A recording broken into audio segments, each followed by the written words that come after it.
Hello guys, ലാലേട്ടൻ്റെ തുടരും എന്ന് പറഞ്ഞ സിനിമ കണ്ടു. എനിക്ക് അതിൻ്റെ ഒരു നെഗറ്റീവ് പറയാനുണ്ട് ആ സിനിമയുടെ. എൻ്റെ ക്ലൈമാക്സ് കട്ട ദുരന്തമായി പോയി. കാരണം ക്ലീശയാണ് സാധനം.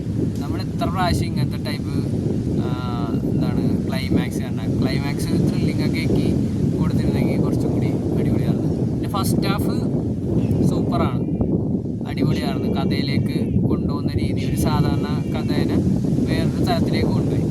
പിന്നെ അതിൻ്റെ മുമ്പ് കുറേ ഫേക്ക് ട്വിസ്റ്റുകളൊക്കെ ഇങ്ങനെ നമുക്ക് ചിന്തിപ്പിക്കാൻ വേണ്ടി ഇട്ട് തന്നു. പക്ഷേ ഇതായിരിക്കും സംഭവം എന്നുള്ളത് നമുക്ക് ഓൾറെഡി അറിയാൻ പറ്റും. പക്ഷേ അതൊന്നും കുഴപ്പമില്ല. പിന്നെ സെക്കൻഡ് ഹാഫിൽ എന്തോ ഒരു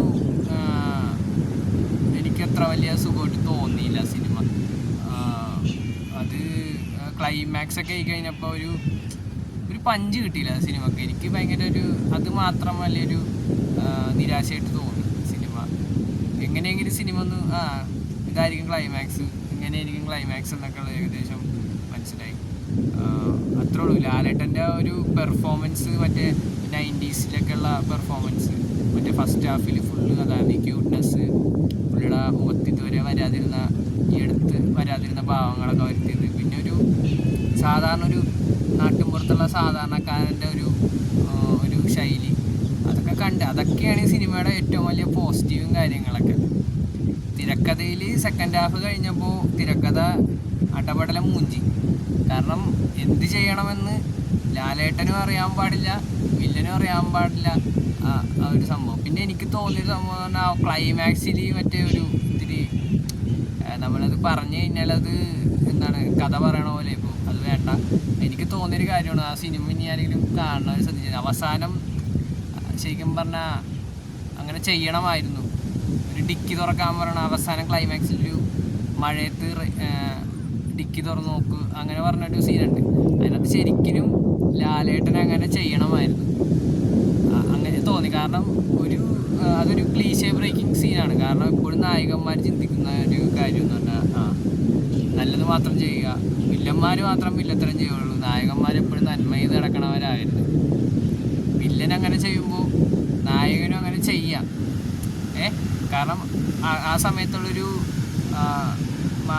നമ്മുടെ മനസ്സിൻ്റെ ഒരു സ്ഥിതി എന്ന് പറഞ്ഞു കഴിഞ്ഞാൽ എങ്ങനെയെങ്കിലും വില്ലൻ എങ്ങനെയെങ്കിലും ഒരു മരണത്തെക്കാളും ഒരു ശിക്ഷ കൊടുക്കണമെന്നുള്ളൊരു ചിന്തയാണ്. ആ സമയത്തൊരു 4-5 പാവങ്ങളെ കൊന്നാലും വലിയ തെറ്റില്ലെന്നാണ് എനിക്ക് തോന്നുന്നത്. ആ കഥാപാത്രം അങ്ങനെ ചെയ്യുന്നതുകൊണ്ട് വലിയ പ്രശ്നമൊന്നും ഉണ്ടാവാൻ പോകില്ല. അത് ശരിക്കും പറഞ്ഞാൽ അങ്ങനെ ചെയ്തിരുന്നെങ്കിൽ ഒരു ക്ലീശേ ബ്രേക്ക് സീനായിരുന്നു. പിന്നെ ലാലേട്ടൻ്റെ ഒരു പീക്ക് ലെവൽ പെർഫോമൻസും കാണാമായിരുന്നു. പക്ഷേ ഞാൻ സംവിധാനം അതൊക്കെ മിസ് ചെയ്തു, തിരക്കഥാകൃത്ത് മിസ് ചെയ്തു. പിന്നെ ലാലേട്ടൻ്റെ ഇങ്ങനത്തെ നെഗറ്റീവ് ഷെയ്ഡ് ചിലപ്പോൾ ചെയ്യില്ലായിരിക്കാം. കാരണം ഫാമിലി ഓഡിയൻസ്, കുട്ടികൾ അവരൊക്കെ കാണുന്നതുകൊണ്ടായിരിക്കാം. ഇപ്പോൾ എനിക്ക് തോന്നുന്നു മറ്റേ മമ്മൂക്ക അത്യാവശ്യം ഒരു നെഗറ്റീവ് ഷെയ്ഡുകൾ ചെയ്യുന്നുണ്ട്. കാരണം പുള്ളിക്ക് അങ്ങനെ ഞാൻ പറഞ്ഞില്ല, ഞാനൊരു ലാലേട്ടൻ ഫാനാണ്. പക്ഷെ മമ്മൂക്ക ഒരു സാധനം, ഞാൻ മമ്മൂക്ക ഫാനാണെന്ന് ഇത് കാരണം വിചാരിക്കരുത്. ഞാൻ ലാലേട്ടൻ ഫാനാണ്. പക്ഷെ എനിക്ക് തോന്നിയൊരു കാര്യം എന്ന് പറഞ്ഞു കഴിഞ്ഞാൽ മമ്മൂക്ക ഇപ്പം എന്ത് ഹറാം പറപ്പ് സാധനവും ചെയ്യും പുള്ളി.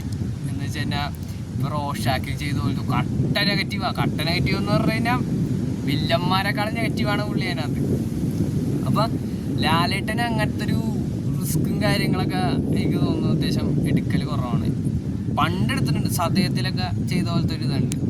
സതയത്തിൽ ഒരു പാവപ്പെട്ട പെൺകുട്ടികൾ കൊല്ലുന്നൊരു സീനുണ്ട്. അത്രയും മാനസിക നില തെറ്റി അവരെ രക്ഷിക്കാനായിട്ട്, അവരുടെ ജീവൻ രക്ഷിക്കാൻ വേണ്ടി പുള്ളി കണ്ടെത്തണ അവരെ കൊല്ലുക എന്നുള്ളൊരു സംഭവമുണ്ട്. അപ്പോൾ ഇതേപോലെ ഈ സിനിമയിൽ ഇപ്പോൾ തുടരും എന്ന് പറഞ്ഞ സിനിമയിലും ശരിക്കും പറഞ്ഞു കഴിഞ്ഞാൽ എനിക്ക് തോന്നിയ പ്രേക്ഷകന് തോന്നില്ല ഇങ്ങനെ ചെയ്തെങ്കിൽ അടിപൊളിയാവും തോന്നുന്നു. പക്ഷെ അത് കിട്ടിയില്ല. അതിൻ്റെ ഒരു ഇതുണ്ട്. കാരണം ക്ലൈമാക്സിൽ എന്തെങ്കിലുമൊക്കെ കാണുമല്ലോ, വെറുതെ സിനിമ തീർത്തിട്ട് പോകാന്നുള്ളതല്ല, എന്തെങ്കിലും ചെയ്യണമല്ല. അപ്പോൾ ഈ ഒരു സാധനം ഉണ്ടായിരുന്നെങ്കിൽ ആ കഥ വേറെ ലെവലായനെ. നെഗറ്റീവ് ഷെയ്ഡ് സാധനമാണത്, എന്നാലും അത് കഥ വേറെ ലെവലായനെ. സതയത്തിൽ ചെയ്യില്ല, പിള്ളേരെ കുത്തിക്കൊന്നിട്ട് മോഹൻലാലിൻ്റെ ഒക്കെ ഒരു ഭാവങ്ങളുണ്ട്, ഒരു സംഭവമുണ്ട്. ആ ഒരു സംഭവമാണ് ആ സിനിമയിൽ ഇത്ര പെർഫോമൻസ് ഹൈ ആക്കിയത്. ഇതിനകത്ത് ലാലേട്ടൻ്റെ അവസാനം തുടരും ആ ഒരു സിനിമയുടെ പെർഫോമൻസ് ഹൈ ആക്കുന്നൊരു സംഭവമില്ല. കാരണം ലാലേട്ടൻ അവിടെ എന്താ കൺഫ്യൂസിങ് ആണ്, വില്ലന്മാരുടെ മുമ്പിൽ കൺഫ്യൂസിങ് ആണ് ഭയങ്കര. എന്ത് ചെയ്യണം അത് ഭയങ്കര ഒരു എനിക്കത്ര വലിയ എനിക്ക് സംഭവം പറഞ്ഞാൽ ഇതിനു മുമ്പ് ഇറങ്ങിയ മോഹൻലാൽ ലാലേട്ടൻ്റെ ദുരന്ത സിനിമകൾ ഓർക്കുമ്പോൾ ഇത് കണ്ടിരിക്കാൻ പറ്റുന്ന ഒരു സംഭവമായിട്ടുണ്ട്. അല്ലാതെ വലിയ മാരക സംഭവങ്ങളോ അതൊന്നും ഈ സിനിമയിലില്ല. അപ്പോൾ അത് എനിക്ക് തോന്നിയൊരു കാര്യമാണ്. ഞാൻ പറയും, ഈ നാട്ടിലുള്ള ആരും ഈ സിനിമയെ കുറിച്ച് നെഗറ്റീവ് പറഞ്ഞിട്ടുണ്ടാവില്ല. പക്ഷേ ഞാൻ നെഗറ്റീവല്ല ഈ സിനിമയെ പറയുന്നത്, ചില പോരായ്മകളുണ്ട്. അതാണ് പറയുന്നത്. മൊത്തത്തിൽ പടം ദുരന്തമാണെന്നല്ല പറയണം. ചില പ്രശ്നങ്ങളുണ്ട് ഈ സിനിമക്ക്. എനിക്ക് തോന്നിയൊരു കാര്യമാണ്, ചില പ്രശ്നങ്ങൾ എനിക്ക് ഫീൽ ചെയ്തു. എന്ന് വെച്ചാൽ കഥ പോയ സെക്കൻഡ് ഹാഫ് വരെ പടം പക്കാ തിരക്കഥയും അല്ല, സെക്കൻഡ് ഹാഫ് അല്ല, ഫസ്റ്റ് ഹാഫ് പക്കാ തിരക്കഥയും സെക്കൻഡ് ഹാഫിലോട്ട് വന്നപ്പോൾ കഥ എങ്ങനെയോ വേറെ ഏതൊക്കെ രീതിയിൽ ഭയങ്കര ഫാസ്റ്റായിട്ട് പോകുന്ന പോലത്തൊരു ഫീൽ തോന്നി. ഒരു ചിന്തിക്കാനുള്ള ടൈമിങ് വന്നു. കഥാപാത്രത്തിന് ഇപ്പോൾ ലാലേട്ടൻ എന്ന് പറഞ്ഞ ആക്ടറിനെ അത് എന്ത് ചെയ്യണമെന്നുള്ളൊരു പ്രശ്നം അതിനകത്ത് ഉണ്ടായിരുന്നു. അത് മാത്രമേ എനിക്ക് തോന്നിയുള്ളൂ. അല്ലാതെ സിനിമ കുഴപ്പമില്ലാതെന്ന് തോന്നിയിട്ടുണ്ട്. അപ്പോൾ അത്രേ ഉള്ളൂ. ബൈ.